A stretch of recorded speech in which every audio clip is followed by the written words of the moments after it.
Right in the heart of Silver Bullet. Yeah.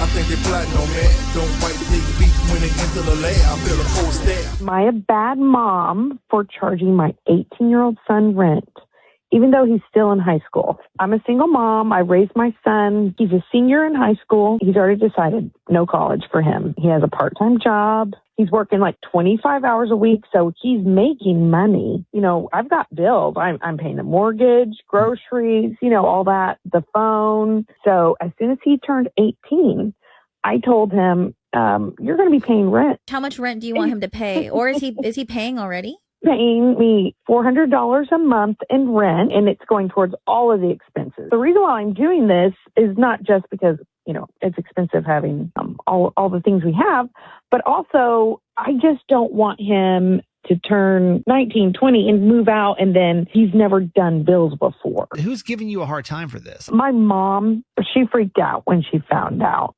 She just thinks I'm a really bad mom. And after hearing that, I think my son was like on grandma's side, like, oh, wait, maybe this is not right. Maybe I shouldn't be paying because I'm still in high school. What's good? Is she a bad mother? Absolutely. Yeah. I'll tell you why. There's this thing that's been going on for a long time where mothers have been receiving child support, and when their kids hit a certain age, they start grooming them to basically make up the difference from the child support that they're about to lose when they hit a certain age. So let me say it this way.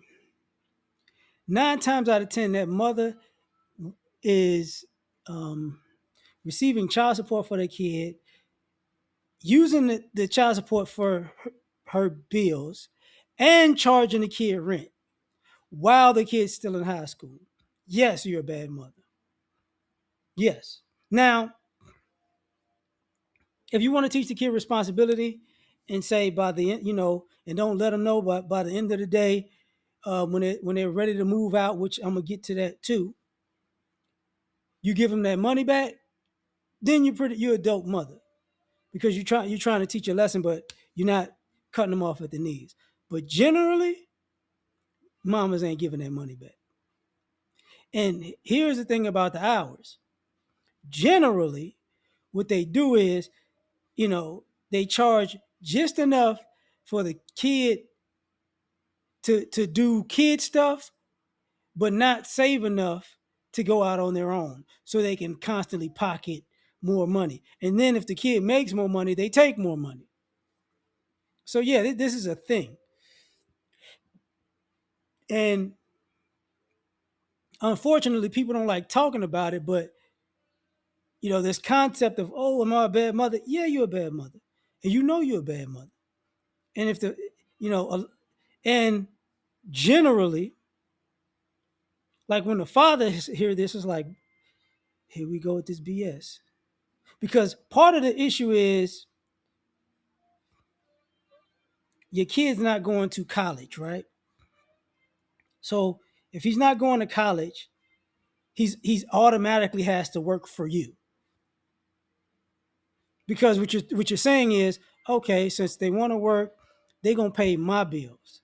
And don't get it twisted. You know, she's like, I gotta pay bills, I gotta pay the mortgage and the this, the that, the that. Yeah, you basically use your kid as an Airbnb user. And people go, well, what's wrong with that? I'm gonna tell you what's wrong with that.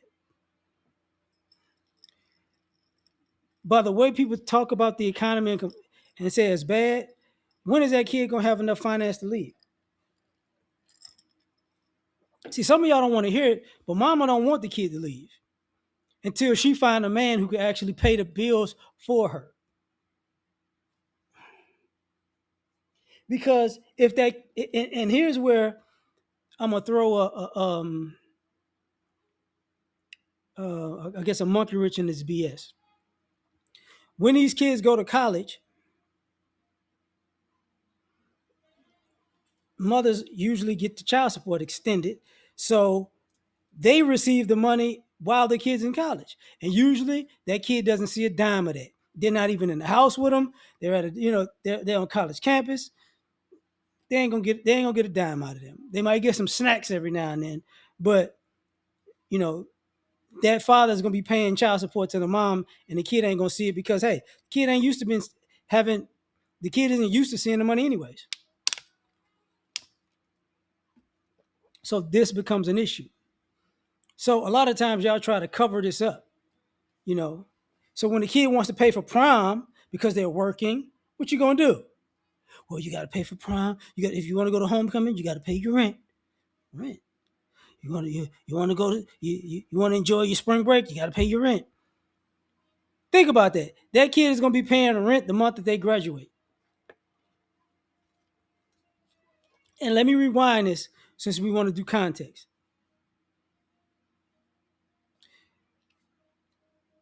I know it's BS because you didn't pay your parents' rent when you was in high school. How many of y'all paid y'all parents' rent when you was in high school? Not many. Now, this reminds me of back in the day when parents knew that their kids was dealing drugs and making money dealing drugs, so they would charge them, you know, the same way. Since you're doing this and you making money, you gotta give me some money, you know. So you had to pay off your parent. That's what that reminds me of. And on top of that,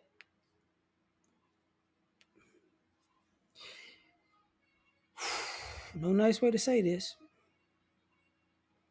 Usually what happens is the kid will go, okay, F it. You know, let me pay for my own phone.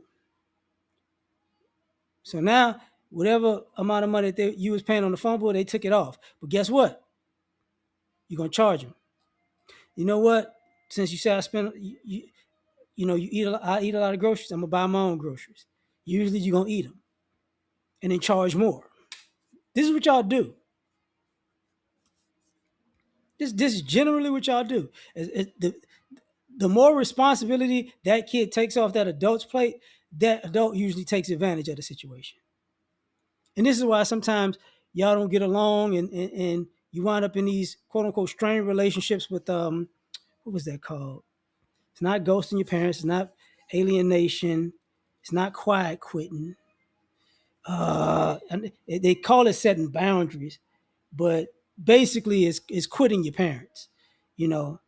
And I made videos about it. I forgot the name of it, but usually that I ain't talking to my parents no more. That comes from that, because at some point the kid's gonna figure out, yo, are you telling me your parents looked out for you in a way that you would be on your feet as an adult, and my parent wanted me to basically chip in and enable them as an adult? And it's like, oh, okay, what's the difference? And I can tell you what the difference is. It makes you question if your parent ever really cared about you or loved you, or you're just a paycheck, because you went from one form of paycheck to another form of paycheck. So um, one of the biggest issues with this is why sometimes you see these young girls looking for boyfriends and sugar daddies and whatever to take them out of their parents' house because their parent bleeding them dry. It's not always just, you know, they don't want to follow rules. Sometimes they don't understand how they getting charged like this. Because some of y'all don't want to talk about, like, some of these kids wind up paying half the rent and mortgage as this stuff escalates. That's what they do, you know. And some of these parents are cool with charging their kids at that rate, which means you don't want that kid to ever actually be an adult. You don't want to give them a leg up in life. You want them to be your leg up. So for me, yeah, you're a bad mother because of what I brought out. Because usually those type of dynamics they don't want to talk about. They just want to cover it up and make it go, hmm. But generally speaking, that's a woman who's receiving child support. So you're taking money and charging money on the same kid. That makes you a bad parent. You know, but that's just my point of view. Tell me what you think. Catch you on the next one. Peace.